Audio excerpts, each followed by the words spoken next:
ପିଲାମାନେ ତଥା ଅଭିଭାବକମାନଙ୍କୁ ମୋର ଆଜି ଗୋଟେ କଥା ଯେ ପିଲାମାନେ ଏଇ ଲକଡାଉନ୍ ସମୟରେ ଘରେ ବସି ବୋର୍ ହେଉଥିବେ ଏବଂ ଦୁଷ୍ଟାମି କରୁଥିବେ, ତାଙ୍କୁ କିଭଳି ତାଙ୍କର ସମୟକୁ ସଦୁପଯୋଗ କରାଯିବ ସେଥିପାଇଁ ଅଭିଭାବକମାନେ ମଧ୍ୟ ଟିକେ ଚେଷ୍ଟା କରିବା ଉଚିତ।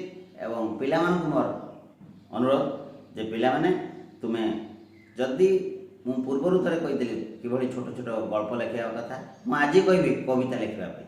ତୁମେ ସେହି ସମୟରେ ଅନ୍ୟ ସବୁ କାମ କର, ପାଠ ପଢ଼, ପାଠ ପଢ଼ିବା ସହିତ ଖେଳିବା ସହିତ ପୁରା ଦିନ ସାରା ଯେତେବେଳେ ଘରେ ରହୁଛ ସକାଳ ପୁରା ଉଠିବା ଠାରୁ ରାତି ଶୋଇବା ପର୍ଯ୍ୟନ୍ତ ସେହି ସମୟକୁ କିଭଳି କାମରେ ଲଗାଇବ, ମୁଁ ସେଇଥିପାଇଁ ଗୋଟେ ଉପାୟ କହୁଛି, କବିତା ଲେଖ।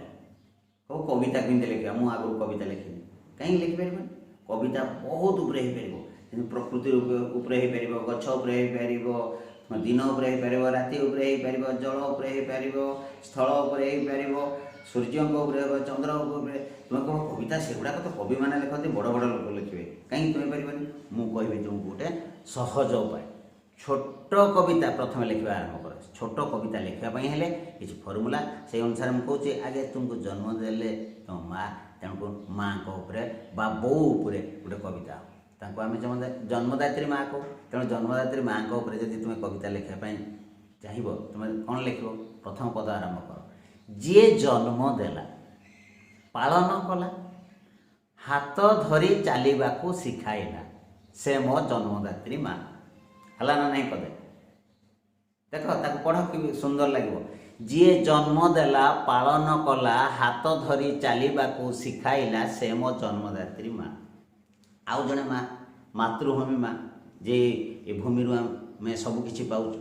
ସିଏ ଆମକୁ ଲାଳନ ପାଳନ କରି ବଡ଼ କରୁଛେ, ତା ପାଖରୁ ଆମେ ଶସ୍ୟ ଫଳ ଫୁଲ ସବୁ ନେଇ ବଞ୍ଚି ରହିଛୁ, ଜଳ ପାଖରୁ ଆରମ୍ଭ କରିକି ସବୁ କିଛି ପାଉଛୁ। ଏବଂ ଶେଷରେ ସିଏ ମଧ୍ୟ ଆମକୁ ସ୍ଥାନ ଦେଉଛି। ତାର କ'ଣ ଜାଣିଛ?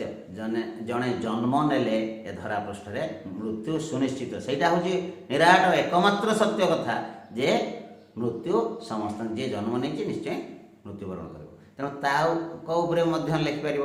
ଆମର ଏଇ ମାତୃଭୂମି ମା' ଉପରେ କ'ଣ ଲେଖିବ? ତୁମେ ଧରାଯାଉ ଲେଖିବ, ଯିଏ ଆହାର ଦେଲା। କିଏ ଆହାର ଦେଲା? ଏ ଭୂମି ଦେଉଛି। ଯିଏ ଆହାର ଦେଲା, ରହିବାକୁ ଜାଗା ଦେଲା, ଶେଷ ନିଦ୍ରା ଯିବା ପାଇଁ କୋଳ ମେଲି ଦେଲା, ସିଏ ମୋ ମାତୃଭୂମି ମା'। ତେଣୁକରି ଦୁଇ ଜଣ ଯାକ ହେଲେ ମା'।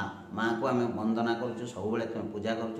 ତ ଏଇ ମା'ଙ୍କ ଉପରେ ଯଦି ଛୋଟିଆ କବିତାଟେ ହେଇଯାଏ, କେତେ ସୁନ୍ଦର ଲାଗିବ। ତାହେଲେ ପୁରା କବିତାଟାକୁ ଯଦି ତୁମେ ଭଲ ଭାବରେ ଟିକେ ମନ ଦେଇକି ଶୁଣ ଏବଂ ଟିପି ରଖ, ପଢ଼, ଦେଖ କେମିତି ଲାଗିଲା।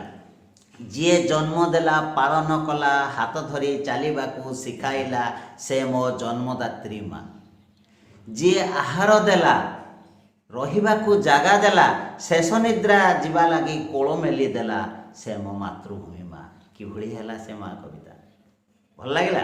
ଯଦି ଭଲ ଲାଗିଲା ତେବେ ମୋ ଚ୍ୟାନେଲକୁ ସବସ୍କ୍ରାଇବ୍ କରିବ, ସେୟାର କରିବ, ଲାଇକ୍ କରିବ ଏବଂ ପରବର୍ତ୍ତୀ ସମୟରେ ମୁଁ ତୁମକୁ ଆହୁରି ସୁନ୍ଦର ଭାବରେ କିଭଳି ଚିତ୍ର କରିବ, ଅଳ୍ପ ସମୟ ଭିତରେ କେମିତି ଖୁବ୍ ବଢ଼ିଆ ଚିତ୍ର କରିବ ସେ ବିଷୟରେ କହିବି। ଖାଲି ଚିତ୍ର ନୁହେଁ, ବହୁତ ଜାଣିବା ବିଷୟରେ ମୁଁ କହିବି।